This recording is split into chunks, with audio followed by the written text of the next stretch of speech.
Notre Seigneur Jésus-Christ nous enseigne en disant de nous méfier des faux prophètes. Car ils viennent nous vêtus de peau de brebis. Mais au-dedans ce sont des loups ravisseurs. C'est leurs fruits que vous les reconnaîtrez. C'est notre Seigneur qui nous enseigne de nous méfier des faux prophètes. Alors, c'est leurs fruits que vous les reconnaîtrez. Les fruits sont les actions de l'homme. Or, nous ne savons pas si cette personne est un faux prophète ou un vrai prophète. L'île nul, on ne peut pas le voir s'il est une bonne ou une mauvaise personne. En regardant simplement son apparence extérieure, mais le Seigneur dit qu'il faut regarder ses fruits pour pouvoir le distinguer. Alors, comment regarder ses fruits? Le Seigneur enseigne que tout bon arbre porte de bons fruits. Mais le mauvais arbre porte de mauvais fruits. Un bon arbre ne peut porter de mauvais fruits, ni un mauvais arbre porter de bons fruits. C'est en voyant le fruit qu'on sait si l'arbre est bon ou mauvais. Ici l'arbre est une métaphore de l'homme pour savoir si cette personne est bonne ou mauvaise. On regarde alors ses fruits pour savoir si cet arbre est un bon ou un mauvais arbre. On regarde aussi ses fruits. Par exemple, nous voyons cet arbre porter des pommes abondantes, des pommes douces. Alors nous voyons que cet arbre porte des pommes. Nous disons « Oh, c'est un bon arbre, c'est un pommier, c'est un bon arbre, ne le coupons pas. » Ensuite, nous voyons un autre arbre, mais nous ne savons pas de quel arbre il s'agit. Plus tard, il produit ce genre de fruits pineux. Ce fruit n'est pas comestible. Et il est toxique. Alors nous savons, oh, que cet arbre est un mauvais arbre. Nous devons le couper.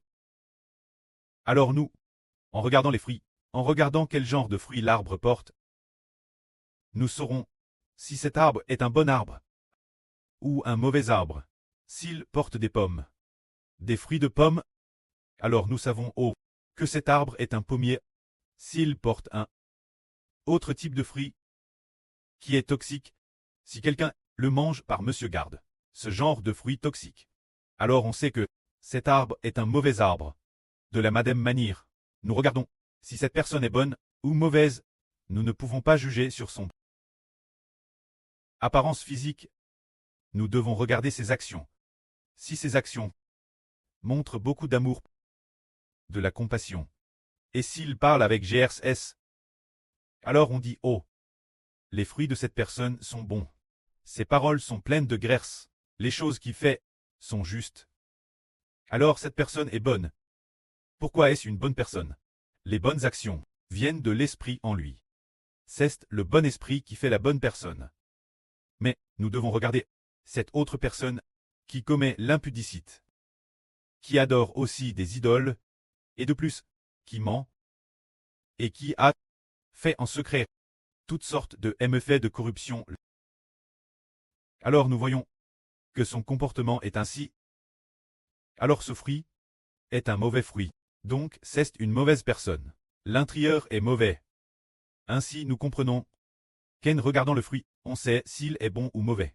Si quelqu'un dit qu'il est un prophète de Dieu, et si ses actions sont bonnes, et qu'il est plein de compassion, que ses paroles sont pleines de grâce et d'amour parfait, qu'il manifeste un amour parfait, et que de sa bouche, il loue souvent Dieu, sans cesse, avec de beaux chants mélodieux, pour louer Dieu, qu'il consacre également tout son trait au Précleste et au Seigneur, et qu'il aime profondément ses frères et sœurs. Alors, ses actions sont bonnes, et de plus, les prophéties qu'il prononce s'accomplissent. Alors nous disons qu'il est vraiment un prophète de Dieu, car son fruit est un bon fruit, et les prophéties qu'il a prononcées se sont toutes accomplies, ce qui prouve qu'il est bien un prophète de Dieu. Si quelqu'un dit qu'il est un prophète de Dieu, mais que ses actions sont impures, qu'il adore des idoles, qu'il ment, et qu'en parlant, il ment encore, et qu'il hait ses frères et sœurs, que si on lui demande de louer, il ne vient jamais, et de plus, les prophéties qu'il prononce sont fausses. Alors nous comprenons que cette personne est un faux prophète. Son fruit à RVL Ces actions n'ont pas manifestent la justice d'un prophète de Dieu, ni de bonnes actions. Et de plus, les prophéties qu'il prononce sont fausses. Alors, en regardant le fruit, on sait que c'est un mauvais fruit, qu'il est une mauvaise personne, un loup de guise en peau de mouton. Comme l'a dit le Seigneur, c'est leur fruit qu'on les reconnaîtra. C'est dire qu'un bon arbre ne peut porter de mauvais fruits. Et un mauvais arbre ne peut porter de bons fruits. Le bon arbre fait référence au fait que l'esprit de cette personne est bon. Son esprit est DJ bon. Il est raché. Il est DJ raché. C'est un esprit non de l'Esprit Saint. Alors il est un bon arbre, se dire une bonne personne. L'esprit qui est en lui est un bon esprit. L'intérieur est un esprit DJ raché. Alors ses actions sont justes. Alors si l'esprit en lui est mauvais, est un esprit de psh, alors un mauvais arbre ne peut pas porter de bons fruits. Ainsi un mauvais esprit, un esprit pécheur, ne peut pas avoir. Il est impossible qu'il porte le fruit de l'esprit. C'est un esprit de psh, c'est l'esprit d'un homme mauvais. C'est un mauvais esprit. Alors il ne peut pas avoir les œuvres de Dieu. Ainsi, nous pouvons ainsi distinguer si cette personne est bonne ou mauvaise.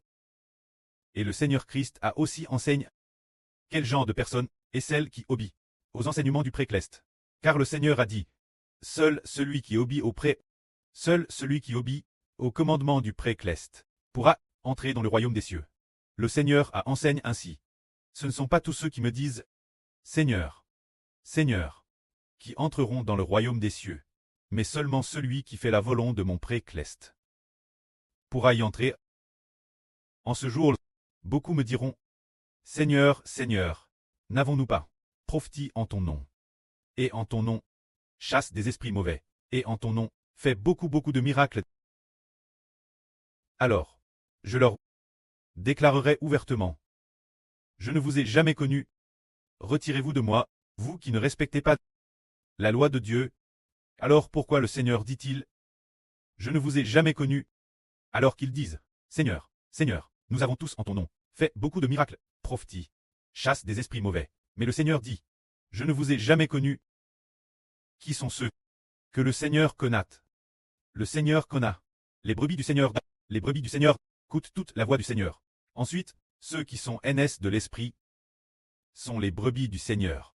Sont les brebis du Seigneur. Et ceux qui disent, Seigneur, Seigneur, nous avons en ton nom fait ceci, et en ton nom fait cela. Mais la vie en eux n'a paru la vie de la nouvelle naissance, parce que ils n'ont pas obéi la volonté du précleste. Car la volonté de notre précleste, pour que quelqu'un entre dans le royaume, il doit être un fils propre de Dieu. Comment peut-on devenir un fils propre de Dieu? En croyant l'évangile du Seigneur Christ. Ceux qui sont NS de l'Esprit sont les propres enfants de Dieu. Seul ce genre de personne peut entrer dans le royaume. Alors ceux qui disent « Seigneur, Seigneur », disant partout « Seigneur, Seigneur », mais qui n'ont pas cru le nom du Seigneur Jésus-Christ, n'ont pas non plus reçu la vie de l'Esprit Saint. C'est pourquoi la vie qui est en eux est une vie de psh, une vie de pshach. C'est pourquoi le Seigneur dit « Je ne vous ai jamais connu, retirez-vous de moi, vous qui ne respectez pas la loi de Dieu. » C'est dire le pshach, les personnes qui ne sont pas encore rachetées de l'intérieur. Le Seigneur dit « Je ne vous ai jamais connu. » Mais ceux qui, bien que autrefois ils aient commis beaucoup de péchés, mais qui ont fait la volonté du précleste, la volonté du précleste est que par la crucifixion du Seigneur Christ, les péchés soient pardonnés, et aussi par la volonté du précleste, et aussi par le Seigneur Jésus-Christ, par la foi au nom du Seigneur Jésus-Christ, pour que l'homme, en croyant au nom du Seigneur Christ, soit racheté et devienne une personne de l'Esprit Saint. Alors, si quelqu'un croit au nom du Seigneur, obéit au enseignement du Seigneur, s'accroche fermement au nom du Seigneur, et est bâti au nom du précleste et du Seigneur, et recherche promptement la vie donne par le Seigneur Christ. Alors une telle personne est connue du Seigneur. Le Seigneur dira, tu es quelqu'un que je connais, tu es DJ, N de l'Esprit Saint. Tu vas entrer dans le royaume des cieux. Alors une telle personne est bénie. Dans l'Apocalypse 2, il y a 2 livres. Hier, le frère Heber a appris la signification de ces 2 livres dans l'Apocalypse. Parmi eux, L'un des livres appelle le livre des œuvres a dit été ouvert. Il est dit que les livres ont été ouverts. L'autre livre et appelle le livre de vie. Ces deux livres ont des significations différentes. Parmi eux, un livre dit que les livres, éternel Dieu, notre précleste, est assis sur le trône de gloire. Sur le grand trône blanc, tous les hommes, tous les morts, se tiennent devant Dieu. Que signifie les morts ici? Les morts ici font référence aux personnes non rachetées. Appelez les morts. C'est de dire que l'ouverture des livres concerne ces morts. Ce qu'ils ont fait, les mauvaises actions qu'ils ont commises, sont enregistrées dans ce livre. C'est de dire qu'il enregistre les mauvaises actions commises par les hommes. C'est ce qu'on appelle l'ouverture des livres. Il y en a deux. L'un enregistre les PHS des hommes et l'autre est le livre de vie. Alors, enregistrant les PHS des hommes, ces personnels devront toutes, selon les livres, les personnes qui y sont inscrites, le contenu, selon le mal qu'elles ont fait. Très juge, alors quelles personnes verront leur PHS très enregistré dans ces livres celles. Ce sont les morts. Mais alors les morts, qui sont-ils? S'agit-il de personnes DJDCDS? Non. Les morts dont on parle ici ne signifie pas qu'il s'agit de personnes DCDS. Mais cela signifie que cette personne n'a pas cru au Seigneur Jésus, qu'elle est non-croyante et est appelée morte. Ou bien elle croit. Mais ceux qui n'ont pas encore la vie du Seigneur Christ sont aussi appelés morts. Les morts, ce sont ceux qui n'ont pas eu la naissance par le Saint-Esprit. Ceux qui n'ont pas eu la naissance par le Saint-Esprit sont tous appelés morts. Alors qu'autrefois, nous étions des morts, maintenant nous sommes des vivants. Ces morts, ce sont ceux qui ne croient pas au Seigneur, qui ne veulent pas accepter le salut, et qui n'ont pas encore eu en eux la vie du Saint-Esprit. Ils doivent tous très appelés morts. Quant aux non-croyants, leurs actions, leurs PHS, sont enregistrés dans les livres.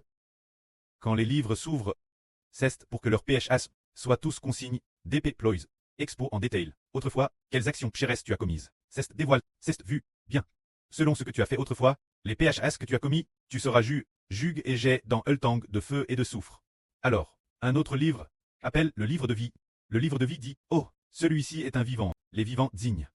Ceux qui ont la vie, parce que, il a dit j'ai cru en Jésus-Christ, et a reçu le Saint-Esprit de la régénération. Ainsi, il a la vie éternelle. Bien. Dans le livre de vie, son nom est inscrit, il obtient la vie éternelle. Ce qu'il a fait autrefois. Ces PHS, ce livre ne les mentionne pas. Car le Seigneur Christ, après avoir été crucifié, il a cru au Seigneur. Après avoir cru l'évangile du Seigneur Christ, les PHS qu'il a commis n'ont pas enregistré, ou bien ils l'ont été, mais ils ont dit été. Clou la croix et détruit. Son dossier a été classé. Ces diverses affaires de crimes ont annulé. Son dossier a été détruit, non enregistré, déchiré et non consigne. Parce que, il a dit j'ai cru au Seigneur, ce qu'il a fait et pardonne. C'est bien cela. Le contenu du registre. Alors, voyons voir. La volonté de Dieu est que l'homme croit en Jésus-Christ, afin que ses PHS commis soient effacés et ne soient plus enregistrés, et de plus, qu'il soit pardonne, ceux d'autrefois le auparavant. Les accusations inscrites dans le registre soient clouées sur la croix et rejettent, détruites, et aussi, la volonté du prêt est que, par la foi en le Seigneur Jésus, outre le pardon des PHS, de plus, on obtienne aussi par la foi en le Seigneur Jésus son propre salut. Non seulement le pardon des PHS, mais aussi le salut, très sauve, signifie que nous recevons la vie de la nouvelle naissance quand ceux qui croient en Jésus-Christ. Et puis, la vie du Seigneur Jésus-Christ tombe sur ceux qui sont comme la bonne terre, ils sont des vivants. Leur nom sera écrit dans le livre de vie, ou le livre de vie de l'agneau. De telles personnes pourront entrer dans le royaume des cieux. Se dire croire en Jésus, recevoir la vie de l'Esprit Saint. Ceux qui ont cette vie pourront entrer dans le royaume des cieux. Les non-croyants, qualifiés de morts, ne peuvent pas entrer dans le royaume des cieux. Que la gloire soit auprès et au Seigneur. Amen.